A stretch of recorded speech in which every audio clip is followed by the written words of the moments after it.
যে ও নবীর দেখা পছন্দ করেনি, নবীর দেখিয়ে দেওয়াটাকে অ্যাকসেপ্ট করেনি, নবীর দেখিয়ে দেওয়াটাকে গ্রহণ করেনি। সাপোজ ধরে নেন আমি বোতল বাড়িতে নামলাম, এই জোবাইর আলম বা জোবাইর হোসেন মডেল বাড়ি কালিয়াচক, আর দিদির বাড়ি এখানে, আরো মেলা কুটুম সদর আছে, রিলেশন আছে, রিলেটিভ আছে। ওর সঙ্গে আমার সাক্ষাৎ ঘটলো, জিজ্ঞাসা করলাম যে রাঘবপুর যাব, কোন দিক দিয়ে দেখিয়ে দাও। তাহলে আমাকে দেখিয়ে দিল যে হুজুর এই রাস্তা ধরে সোজা চলে যায়, স্ট্রেট, কোনো দিকে টাঢ়া বাঁকা নেই। ওর চোখের সামনেই ওকে জিজ্ঞাসা করার পর এই মুরব্বী চাচার সঙ্গে দেখা, তো আমি ওনাকে বলছি যে চাচা রাঘবপুর যাব কোন দিক দিয়ে। ওনাকে জিজ্ঞাসা করা যদি এই জোবাইর হোসেন দেখতে পাই বা বুঝতে পারে, তাহলে আমার প্রতি ওর একটু অনীহা ভাব আসবে যে হুজুরকে আমি বলে দিলাম, তো আমার বলাটা পছন্দ হলো না, আমার দেখিয়ে দেওয়াটা ও রিসিভ করলে না, তার মানে আমি ওর কাছে ছোট হয়ে গেলাম, মানে ও আমার কাছে ছোট হয়ে গেল। তাহলে নবী পাককে আল্লাহ তাআলা দুনিয়াতে পাঠিয়েছেন পথ দেখাবার জন্য। নবী কিয়ামত পর্যন্ত সমস্ত মানব জাতিকে পথ দেখিয়ে দিয়েছেন। এর পরেও যদি কেউ তর্জমা করে যে দেখাও, তার মানে বোঝা যাচ্ছে যে নবীর দেখানো ও পছন্দ করেনি। এটা হচ্ছে প্রত্যক্ষ না হলেও পরোক্ষভাবে নবীকে অস্বীকার করা হয়, নবীকে ইনকার করা হয়। আরে নবীকে ইনকার বা অস্বীকার বা ডিনাই করার মতন ভাষা ইউজ করে, ব্যবহার করে গোটা বিশ্বের উলামায়ে আহলে সুন্নাত যারা, এরা কোনোদিনই এরকম ল্যাঙ্গুয়েজ ব্যবহার করে না। বরং এই ল্যাঙ্গুয়েজ যারা ব্যবহার করে তারা আহলে সুন্নাত ওয়াল জামাতের মধ্যে পড়ে না। তাহলে আমাদের তর্জমা হচ্ছে, হে আল্লাহ তুমি আমাদেরকে সঠিক পথে পরিচালনা করো, মানে চালাও। সঠিক বলতে কোন পথ? পরের আয়াতে আমরা বলছি সিরাতাল্লাযীনা আনআমতা আলাইহিম, সেই পথে, যে পথে চলার জন্য তুমি কাউকে ইনাম দিয়েছো, কাউকে পুরস্কার দিয়েছো, কাউকে প্রাইজ দিয়েছো। তাহলে যারা ইনাম প্রাপ্ত, পুরস্কার প্রাপ্ত, প্রাইজ প্রাপ্ত, তাদের পথে চালাও। এই তাদের, আপনাদের অত্র এলাকায় যদি কোনো জায়গায় হাই মাদ্রাসা থাকে অথবা সিনিয়র মাদ্রাসা থাকে, তো দেখবেন সকালবেলায় ক্লাস শুরু হওয়ার আগে একটা প্রিয়ার পর্ব হয়। আমরা যেমন মাদ্রাসায় পড়ি মুস্তাফা জানের রহমতুল্লাহ সালাম, তারপরে অন্য সময় পড়ি কাবে কে বদরুদ্দোজা তুম পে করোড়োं দরুদ, তৈবা কে শামসুদ্দোহা তুম পে করোড়োं দরুদ। এটা আমরা নিজামিয়া মাদ্রাসায় পড়ি। এই ছেলে দুটো কথা বলি, এগুলো আমরা পড়ি। কিন্তু সিনিয়র মাদ্রাসা, হাই মাদ্রাসা যেহেতু সরকারি, যার জন্য জনগণ মনে হয়ে ভরত ভগ্গ না পড়লেও তারা কোরআন শরীফের সূরা ফাতিহার তর্জমাটা বাংলায় পড়ে। অনন্ত অসীম প্রেমময় তুমি বিচার দিনের স্বামী, যত গুণগান হে চির মহান তোমারই অন্তর্যামী। পরেই বলে সে পথে চালাও, এই জায়গাটাকে মার্কিং করে, সে পথে চালাও যে পথে তোমার প্রিয়জন গেছে চলি। সে পথে চালাও যে পথে তোমার প্রিয়জন গেছে চলি। প্রিয়জন বলতে কাকে বোঝায়? প্রিয়জন নিশ্চয়ই লাউড স্পিকার বা মাইকের স্ট্যান্ড নয়। এটা প্রিয় বস্তু হতে পারে, কিন্তু প্রিয়জন হতে পারে না। এই প্যান্ডেলটা প্রিয় বস্তু হতে পারে, কিন্তু প্রিয়জন হতে পারে না। এই স্টেজ, এই চেয়ার, এই মাইক, এই লাইট, সমস্ত কিছু প্রিয় বস্তু হতে পারে, কিন্তু প্রিয়জন হতে পারে না। প্রিয়জন বলতে গাছ নয়, পালা নয়, তারা নয়, সূর্য নয়। প্রিয়জন বলতে কোনো মানুষকেই বোঝায়। এই ছেলেটি আমার কাছে প্রিয়জন। সে হয়তো বলছে হুজুর আমার নিকটে প্রিয়জন। প্রিয়জন মানে ভালোবাসার পাত্র, আপনজন, খুব ক্লোজ ম্যান। ভালোবাসার মানুষকেই প্রিয়জন বলা হয়। তাহলে সে পথে চালাও যে পথে তোমার প্রিয়জন গেছে চলি। প্রিয়জন বলতে কে কে? কোরআন শরীফের অন্যত্রে যখন যাবেন তখন একটি আয়াত পরিলক্ষিত হবে। আল্লাহ তাআলা বলেন, আনআমাল্লাহু মিনান নাবিয়্যিন, আল্লাহর প্রিয়জন যারা তাদের মধ্যে একটি দল হলো নবীদের দল। সুবহানাল্লাহ, জোরে বলেন। নোট করে রাখেন, নবীদের দল। 2 নম্বরে লেখা আছে সিদ্দিকিন, সাহাবায়ে কেরামদের দল। দুটো দল হলো, একটা নবীদের দল, এটা সাহাবীদের দল। 3 নম্বরে লেখা আছে ওই আয়াতে ওয়াসশুহাদা। ওয়াসশুহাদা মানে কারবালার সরজমিনে ইমামে হোসেন শাহাদাত বরণ করেছেন। অন্যান্য যুদ্ধের ময়দানে সাহাবায়ে কেরামগণ শহীদ হয়েছেন, তাদের সম্মান বৃদ্ধি করার জন্য শুহাদা বলা হলো। কিন্তু এই শুহাদা বলতে বোঝানো হয়েছে আহলে বাইত, আলে রসুল, খানদানে রসুল যারা তাদেরকে। 3 নম্বর দল হলো আহলে বাইত। 4 নম্বরে লেখা যাওয়া সালেহীন। সালেহীন মানে নেককার, পরহেজগার, মুত্তাকিন। যারাই নেককার, যারাই পরহেজগার, যারাই মুত্তাকিন, অন্যত্রে বোঝানো হয়েছে তারাই হচ্ছে আউলিয়ায়ে কেরাম। আলহামদুলিল্লাহ বলে। তাহলে 4টি দল পেলাম। একটি দল হলো নবীদের দল, দ্বিতীয় দল হচ্ছে সাহাবীদের দল, 3 নম্বর হচ্ছে আহলে বাইতের দল, 4 নম্বর হচ্ছে ওলি আউলিয়াদের দল। নামাজের ভিতরে দোয়া করলাম, নবীদের পথে চালাও, সাহাবীদের পথে চালাও, আহলে বাইতের পথে চালাও, ওলিদের পথে চালাও। এই দোয়া, এই দরখাস্ত, এই আবেদন নামাজের ভিতরে করলেন তো বটে, হাত বেঁধে সূরা ফাতিহার মধ্যে এই আবেদন হলো। কিন্তু মসজিদ থেকে বেরিয়ে মসজিদের দরজায় দাঁড়িয়ে অথবা রাস্তার উপরে দণ্ডায়মান হয়ে ওই ব্যক্তিকেই দেখবেন মুখ চোখকে বিগড়ে দিয়ে বলে যে আমি ওলি আউলিয়া মানি না, আমি পীর ওলি মানি না। নামাজের ভিতরে তুমি বললা নবীদের পথে চালাও, সাহাবীদের পথে চালাও, আহলে বাইতের পথে চালাও, ওলিদের পথে চালাও, পরে বলছো ওলি মানি না। তার মানে বুঝা গেল কোরআনের ভাষায় তোমাকে মুমিন বলা যাবে না, কোরআনের ভাষায় মুসলমান বলা যাবে না, কোরআনের ভাষায় ঈমানদার বলা যাবে না, কোরআনের ভাষায় তোমাকে পরহেজগার বলা যাবে না, কোরআনের ভাষায় তোমাকে মুনাফিক ছাড়া অন্য কিছু বলা যাবে না। সুবহানাল্লাহ, সুবহানাল্লাহ। এই বক্সটাকে বন্ধ করে দেন তো ভাই, বন্ধ করে দেন বক্স। আপনারা বুঝতে পারছেন আওয়াজটা? এই বক্সটাকে বন্ধ করে দেন, টোটালি বন্ধ করে দেন। উপরকার বক্সটা, নিচের টলা একদম টোটালি। এই বক্সটাতে সাউন্ড দেন। কি বললাম আপনাদেরকে? নামাজের ভিতরে গোটা বিশ্বের মানুষ যারাই নামাজ পড়ে তারা তো সকলেই আবেদন করছে যে নাভির নিচে হাত বাঁধে সেও বলে, যে নাভির উপরে হাত বাঁধে সেও বলে, যে বুকের উপরে হাত বাঁধে সেও বলে, যে আস্তে আমিন বলে সেও বলে, যে জোরে আমিন বলে সেও বলে, যে 40 চাহরম করে সেও বলে, যে 40 চাহরম করে না সেও বলে, যে জশ্নে ঈদ মিলাদুন নবী মানাই সেও বলে, যে মানাই না সেও বলে। সিরাতাল লাযিনা আনআমতা আলাইহিম, ইয়া আল্লাহ তুমি নবীদের পথে চালাও, সাহাবীদের পথে চালাও, আহলে বাইতের পথে চালাও, ওলি আউলিয়াদের পথে চালাও। পরবর্তীতে নামাজের বাইরে বলছে আমি ওলি আউলিয়া মানি না, তাহলে ওকে মুনাফিক ছাড়া অন্য কিছু বলা যাবে? জোরে বলেন, মুনাফিক ছাড়া কিছু বলা যাবে? তাহলে ওই দলটা হচ্ছে মুনাফিক দল।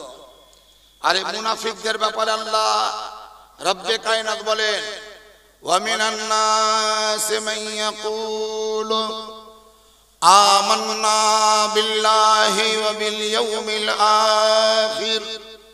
হে নবী, হে মুস্তাফা, কিছু লোক পৃথিবীতে থাকবে যারা মুখে বলবে আল্লাহকে মানি, আখিরাতকে মানি, কবর মানি, পুলসিরাত মানি, সব মানার কথা বলবে, তারপরেও আমি আল্লাহ বলছি ওমা হুম বিমুমিনিন, ওই প্রকৃতির মানুষ মুমিন হবে না। সবকে মানি বলবে কিন্তু তারা মুমিন হবে না, তাদেরকে মুসলমান বলা যাবে না, ওরা হচ্ছে মুনাফিক। এই মুনাফিক যারা, তাদেরকে বাংলা ভাষায় বলে ব্যাঙের মুখে চুমা আর সাপের মুখে চুমা। মানে আপনার কাছে আপনার মতো, আমার কাছে আমার মতো।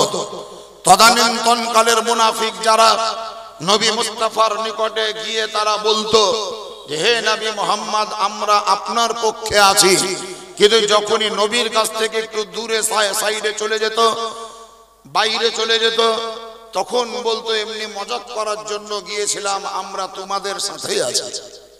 এই টাইপের লোক হলো মুনাফিক। ভালোভাবে একটু ধ্যান দিয়ে বুঝেন, আমরা সকলে রাঘবপুর সহ আশপাশ গ্রামের কিছু বাদ দিয়ে আমাদের একটা ক্লাসের নাম হলো আহলে সুন্নাত ওয়াল জামাত। আমাদের ক্লাসের নাম কি? আহলে সুন্নাত ওয়াল জামাত। এই আহলে সুন্নাত ওয়াল জামাত নামটা একটু বড়, যার জন্য একটা কোড নাম্বার আছে সুন্নি। যেমন আমাদের পশ্চিমবঙ্গে একটা নামি দামি স্টেশন নাম হচ্ছে হাওড়া। হাওড়া যদি লেখেন HAWRAH, হাওড়া মানে এটা ফুল নেম হলো, কিন্তু যখন মোবাইলে সার্চ করবেন তো HWH তিনটি অক্ষর লিখবেন, দেখবেন ফুল ফর্ম চলে আসবে হাওড়া।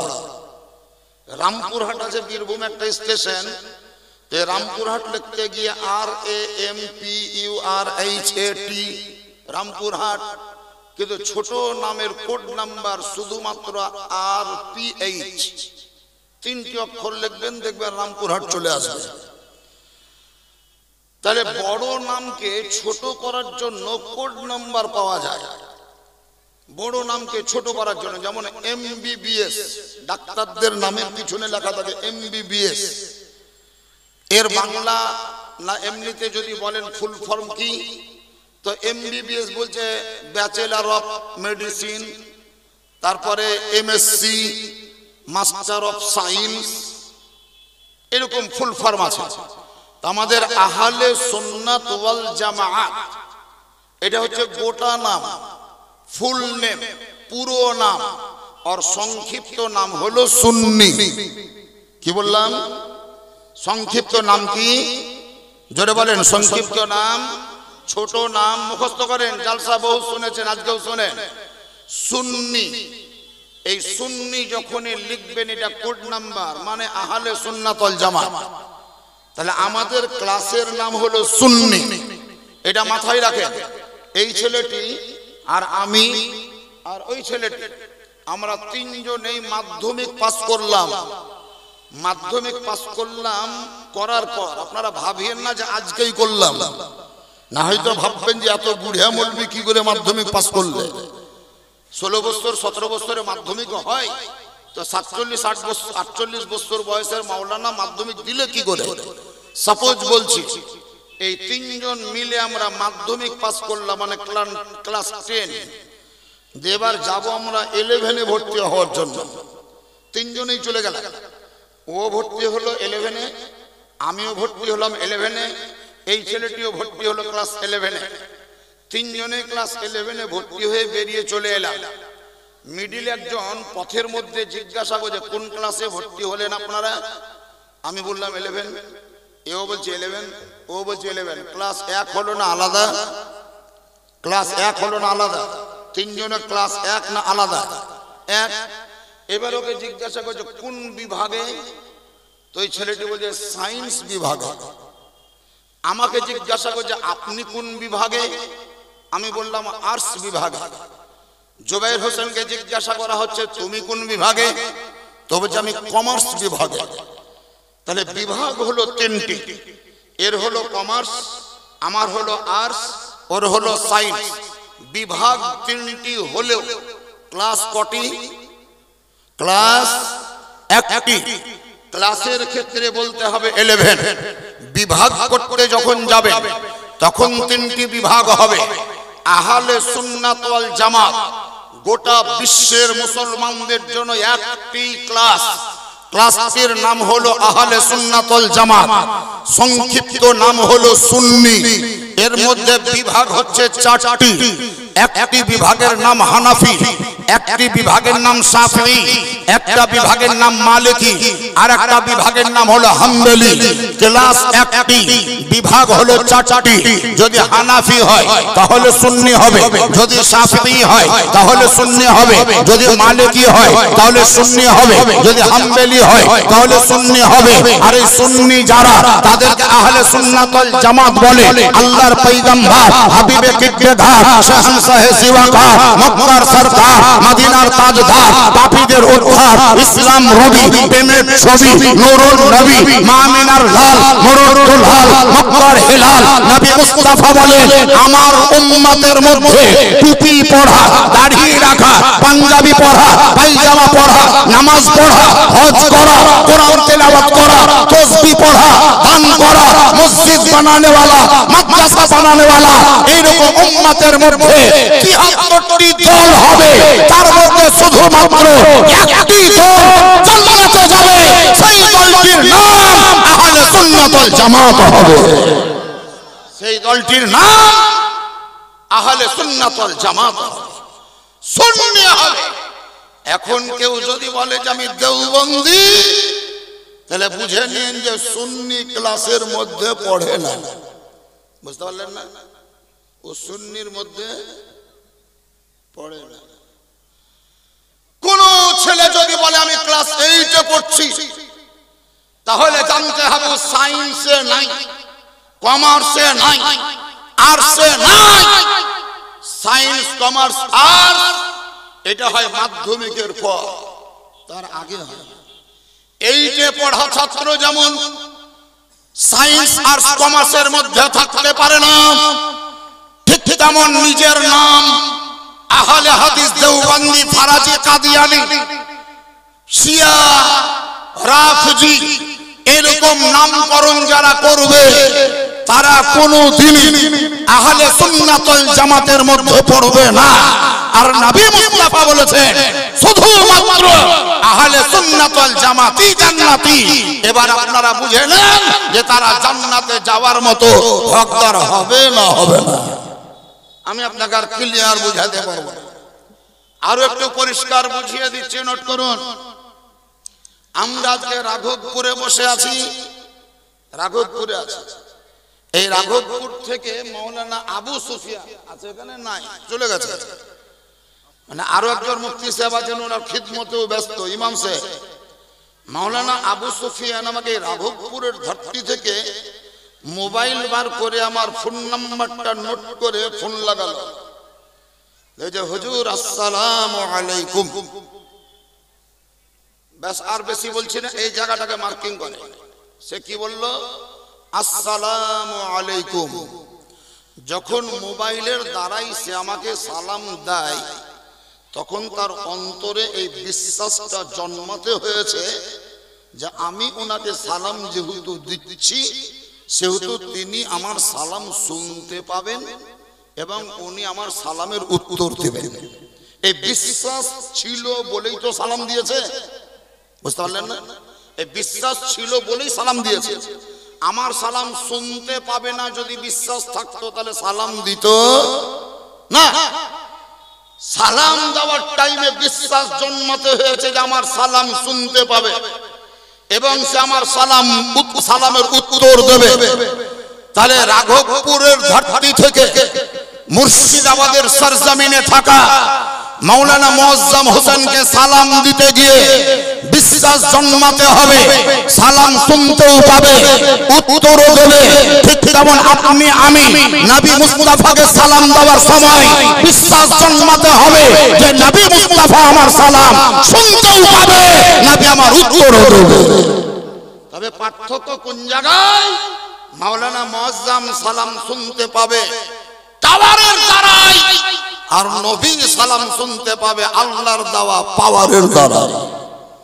দুনিয়াতে বহুত লোক আছে, পাওয়ারে তো বিশ্বাস আছে, টাওয়ারে তো বিশ্বাস আছে, কিন্তু খোদার দেওয়া পাওয়ারে বিশ্বাস নাই। বা আগুন বুঝেন? আগুন, আগুন যদি আমার গায়ে ছিটিয়ে দেন তা আমি পুড়বো না পুড়বো না? তাহলে আগুনের ধর্ম কি? দগ্ধ করা। আগুনের ধর্ম হচ্ছে জ্বালিয়ে দেওয়া। আগুনের ধর্ম হচ্ছে পুড়িয়ে ভস্মীভূত করে দেওয়া। আগুনের ধর্ম হচ্ছে আপনাকে পুড়িয়ে নষ্ট করে দেওয়া। এটা যে আগুনের ধর্ম। কিন্তু এই যে আগুনের ভিতরে পুড়িয়ে দেওয়ার যে শক্তি, যে পাওয়ার, যে ক্ষমতা, এই ক্ষমতাটা কার দেওয়া? কে দিয়েছে আগুনকে পুড়ার শক্তিটা? আল্লাহ। তাহলে আল্লাহ যদি আগুনকে নিষেধ করে যে পুড়ায়ও না, আপনি আমার গায়ে আগুন ছিটিয়ে দিলেন, আগুন লাগিয়ে দিলেন, আপনার নিয়ত হচ্ছে আমাকে পুড়াবেন, কিন্তু আল্লাহ বলছেন আগুনকে যে পুড়ায়ও না, তাহলে সেই আগুন আমার গায়ে লাগিয়ে দিলেও ওই আগুন কি আমাকে পুড়াতে পারবে? কেন পারবে না? আল্লাহ নিষেধ করেছে, কিন্তু আগুনের ধর্ম হচ্ছে পুড়িয়ে দেওয়া। তাহলে আল্লাহ নিষেধ করার জন্য আগুন পুড়াবে না। দলিল কোন জায়গায় আছে? হ্যাঁ, দলিল আছে। বিখ্যাত পয়গম্বর হযরত ইব্রাহিম আলাইহিস সালাতু ওয়াত তাসলিমকে আগুনের মধ্যে নিক্ষেপ করলো নমরুদ। নমরুদ যখন আগুনে নিক্ষেপ করে, তখন সেই আগুনে যাওয়ার রাস্তায় জিবরিল ফেরেশতা ইব্রাহিম নবীর কাছে আবেদন করেছিল যে হুজুর, আপনি তো আগুনে পড়তে যাচ্ছেন, আগুন আপনাকে পুড়াবে, সেহেতু যদি কিছু বলার থাকে তো আমাকে বলেন, আমি আল্লাহর কাছে গিয়ে বলবো। তার কারণ আমি এমন এক জায়গায় যেতে পারি যেখানে কেউ যেতে পারে না। হযরত ইব্রাহিম পয়গম্বর বলেছিলেন, যে আল্লাহ সমগ্র জগৎ দেখতে পাই, যে আল্লাহ সমগ্র জগৎকে পরিচালনা করে, সেই আল্লাহ নিশ্চয়ই আমাকেও দেখতে পাচ্ছে যে আগুনে পড়তে যাচ্ছি। এবারে পুড়াবে না পুড়াবে না ওটা আল্লাহর উপরে নির্ভর করে, তোমার সাহায্যের দরকার নেই। যা হোক, এটা জিবরিলের আপনার ক্ষমতা ওই জায়গায় শেষ হলো।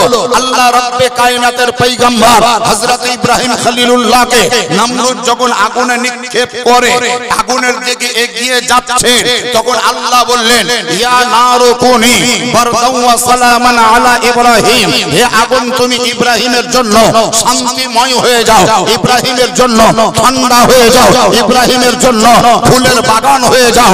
দুনিয়ার লোককে পুড়িয়ে দিও, আসবাব তোমার গাছপালাকে পুড়িয়ে দেবে, ফলপালাকে পুড়িয়ে দেবে, জমির ফসলকে পুড়িয়ে দেবে, অন্য মানুষকে পুড়াবে, গরুকে পুড়াবে, ছাগলকে পুড়াবে, ভেড়াকে পুড়াবে, আলজেব্রাকে পুড়িয়ে দেবে, হাতিকে পুড়িয়ে দিও, উটকে পুড়িয়ে দিও। কিন্তু যেহেতু তোমার গর্ভে আমার পয়গম্বর যাচ্ছে, আমার নবী যাচ্ছে, আমার খলিল যাচ্ছে, আমার বন্ধু যাচ্ছে, আমার দোস্ত যাচ্ছে, আমার প্রিয়জন যাচ্ছে, সেহেতু খবরদার আমার নবী ইব্রাহিমকে পুড়ায়ও না। তার জন্য ঠান্ডা হও, শীতল হও, ফুলের বাগান হয়ে যাও। বলুন, আল্লাহর আদেশে সেই আগুন ইব্রাহিম নবীর জন্য ঠান্ডা হয়েছিল না হয়নি? পুড়াতে পেরেছিল আগুন? পারেনি। আচ্ছা, যে আল্লাহ আগুনকে নিষেধ করার জন্য ইব্রাহিম নবীকে পুড়ালো না, সেই আল্লাহ যদি এই মাটিকে নিষেধ করে দেয়, যে মাওলানা মুআজ্জম হোসেন মারা গেছে, দেশের লোকেরা মাটির গর্ভে দাফন করলো, হে মাটি, তোমার মধ্যে ক্ষমতা আছে, তুমি পচিয়ে দিবা, সরিয়ে দিবা, তোমার মধ্যে ওকে গ্রাস করে নেবা, এক কথায় হাড় হাড্ডি মাংসকে বিলীন করে দিবা, এই ক্ষমতা তোমার মধ্যে আছে, এই শক্তি তোমাকে আমি আল্লাহ দিয়েছি। আগুনের মধ্যে যেমন পুরানো ক্ষমতা আল্লাহর দেওয়া, তাই মাটির মধ্যে নষ্ট করার ক্ষমতা কার দেওয়া? এটা আল্লাহর দেওয়া। তাহলে আগুনকে যেখানে নিষেধ করার কারণে ইব্রাহিম পয়গম্বর আগুনে পুড়েনি, আমার পয়গম্বর নবী মুস্তাফাকে যখন মাটির গর্ভে রাখা হয়, এই মাটিকে নিষেধ করে দেওয়া হয়েছে, খবরদার মাটি, তুমি আমার নবীকে গ্রাস করবে না, আমার নবীর দেহকে স্পর্শ করবে না। ইন্নাল্লাহ হারামা আলাল আরদি আন তাকুলা আজসাদাল আম্বিয়া ওয়া নবিয়ুল্লাহ হাইয়ুন ইউরসা। আগুনে ইব্রাহিম নবীকে পুড়ায়নি, আর আমাদের নবীকে মাটি খেতে পারেনি। এর জন্য তিনি সুরক্ষিত, আর আমাদের নবী আজ পর্যন্ত জিন্দাবাদ, জীবিত। এই কারণে আমরা নবীকে জিন্দা জানি, জিন্দা মানি। ইব্রাহিম নবীর ক্ষেত্রে আগুন পুড়ায়নি, ওইটা তো বিশ্বাস করলে, কিন্তু মাটিতে আমার নবীকে খাইনি, এই কথাটা বিশ্বাস অনেকেই করে না। যারা বিশ্বাস করে না তারা আপনাদের গ্রামের প্রতিবেশী হতে পারে, গ্রামের বাসিন্দা হতে পারে, পশ্চিমবঙ্গের অধিবাসী হতে পারে, কিন্তু ঈমানের দিক থেকে কোনো বন্ধু হতে পারে না। দুনিয়াদারি করতে গিয়ে তার সঙ্গে দুনিয়াবি সম্পর্ক রাখতে পারেন, কিন্তু ঈমানি সম্পর্ক রাখা চলবে না। হ্যাঁ মুআজ্জাজ সামাইন, যে বিশ্বাস যে ঈমান আছে আমাদের, যে নবী আমাদের সালাম শুনতে পান, নবী মুস্তাফা আমাদের সালামের উত্তর দেন, সেই নবীর প্রতি ভক্তি ভরে জোরে সোরে একবার দরুদ শরীফ পড়ব। তার আগে আপনাদেরকে বলবো, একজন সাহাবী, নামটা মনে রাখবেন, সাহাবী, সাহাবিয়ে রাসূল, যিনার নাম হলো হযরতে উসমান। কি নাম বললাম? হযরতে উসমান। এনার নামের পাশে লেখা আছে গনি। এই গনি মানে হলো ধনী। ধনী চলতি বাংলায় আমরা বলি বড় লোক। প্রচুর জমি, প্রচুর টাকা, প্রচুর সাই সম্পত্তি, প্রচুর ব্যালেন্স, প্রচুর প্রপার্টি, তাকে আমরা ধনী বলি, আরবিতে ওকে গনি বলে। এই হযরত ওসমান গনি বড় লোক। সাহাবায়ে কেরামদের মধ্যে সবচাইতে বড় লোক যিনি, তিনি হচ্ছেন ওসমান গনি। কি করে বুঝবেন যে তিনি বড় লোক? একটা উদ্ধৃতি দিচ্ছি। মক্কাতুল মুকাররমা থেকে মদিনাতুল মুনাওয়ারায় তিনি যখন হিজরত করে গেলেন আমার নবীর পরে পরে, তো নবী পাক সাহেবুল আওলাদ আহমদ মুস্তাফা নবী মুহাম্মদুর রাসূলুল্লাহ, সবাই জোরে পড়ুন সাল্লাল্লাহু তাআলা আলাইহি ওয়াসাল্লাম, মদিনাতেই আছেন। আর মদিনায় সুস্বাদু পানীয় যোগ্য, পানীয় জলের প্রচুর অভাব, অনটন, ক্রাইসিস। মদিনা থেকে মাত্র 3 মাইল দূরে একটি ইন্দারা ছিল, যাকে কুয়া বলা হয়। সেই ইন্দারাটির নাম হলো বীরে রৌমা। এই নামটা পারলে নোট করে রাখবেন, বীরে রৌমা। এই বীরে রৌমার পানিটা বড় সুস্বাদু, পান করার যোগ্য, খুব ভালো, তৃপ্তিকর পানি। কিন্তু সেই ইন্দারার যিনি মালিক, তিনি হচ্ছেন জাতিগত দিক থেকে ইহুদি, মুসলমান নয়, ইহুদি। আর এই ইহুদির কি হলো না, যারা আসছে ওদেরকে রাস্তায় রাস্তায় এনে আগে দিকে বসিয়ে দেন। বুঝতে পারলেন আমার ভাষাটা? আপনারা 2-4 জন কমিটি ওখানে দাঁড়ান, এই রাস্তায় ভরে দেন, এই রাস্তায় রাস্তায় হাঁটিয়ে নিয়ে আসেন, যে আগে দিকে বসান। ওটাই মানে তো ডিস্টার্ব হবে না। এটা জিনিস শুনেন, গোটা বাস ফাঁকা আছে, গোটা বাস ফাঁকা আছে, তখন আমি উঠলাম, তো আমার যে সিটটা পছন্দ হবে সেটাতেই না আমি বসবো, ওটাতে বসবো না। এবার ওই সিটটা যদি কেউ ছাড়তে বলে তো দুঃখ হবে না, হবে না? তো যখন ফাঁকা ছিল তখন ইনারা এসছেন, তো নিজের চয়েস প্লেস পছন্দ করে বসেছেন। এখন যদি বলি যে ওই জায়গাটা ছেড়ে দেন, তো মায়া বসে গেছে, মমতা বসে গেছে, মনের দিক থেকে দুঃখ পাবে। জালসার স্টেজে কাউকে দুঃখ দেওয়া ঠিক হবে না। তার জন্য যারা এখন এলো ওদেরকে রাস্তায় ভরে দেন, এদিকে আগে দিকে বাংকারে থুন দেন, বাংকারে দেন। বলছিলাম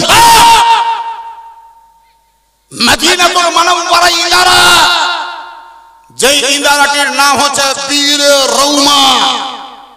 এই বীরে রৌমার যিনি মালিক, তিনি হচ্ছেন একজন ইহুদি। প্রত্যহ ডেলি, রেগুলার, প্রতিদিন, হর রোজ, রোজানা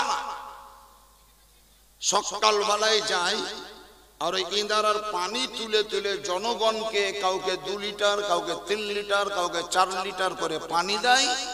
আর ওই পানির বিনিময়ে সে পয়সা উপার্জন করে, এক কথায় পানি বিক্রি করে। এখন পানি বিক্রি হচ্ছে না, হয় না? মিনারেল ওয়াটার না কি বলছে? হ্যাঁ, ওয়াটার। পানিও বলা ভুলে গেলাম, আমরা ওয়াটারই বলছি, মিনারেল ওয়াটার। মিনারেল পানি আর কেউ বলে না। তো রিফাইন করা পানি, বোতলে ভরে কেউ বিক্রি করছে, কেউ জারে ভরে বিক্রি করছে। জারের দাম 30 টাকা, আর বোতলের দাম 1 লিটারে 20 টাকা, 3 লিটার 2 লিটারে 30 টাকা, হাফ লিটার বা হাফ লিটারে বলছে 10 টাকা। এই বোতলে ভরে ভরে বিক্রি করছে। সেই সময়কালে ওই ইহুদি পানি বিক্রি করছিল। আমার নবী আকা মুস্তাফা সাল্লাল্লাহু তাআলা আলাইহি ওয়াসাল্লাম ওই ইহুদির বাড়িতে গিয়েছিলেন। সুবহানাল্লাহ বলেন। নবী কার বাড়ি গেলেন? কার বাড়ি? ইহুদির বাড়ি গেলেন। এখান থেকে মসলা ইস্তেখরাজ করা যেতে পারে যে প্রয়োজনে আপনি ইহুদিরও বাড়ি যেতে পারেন, খ্রিস্টানেরও বাড়ি যেতে পারেন, যে কোনো হিন্দুরও বাড়ি যেতে পারেন, কোনো বাধা নেই। প্রয়োজনে যে কোনো কাস্টের বাড়ি যেতে পারেন, তবে ঈমানি দৃষ্টিতে নয়, ঈমানি প্রয়োজনে নয়, দুনিয়াবি প্রয়োজনে আপনি যেতে পারেন। নবী পাক সেই ইহুদির বাড়িতে গিয়ে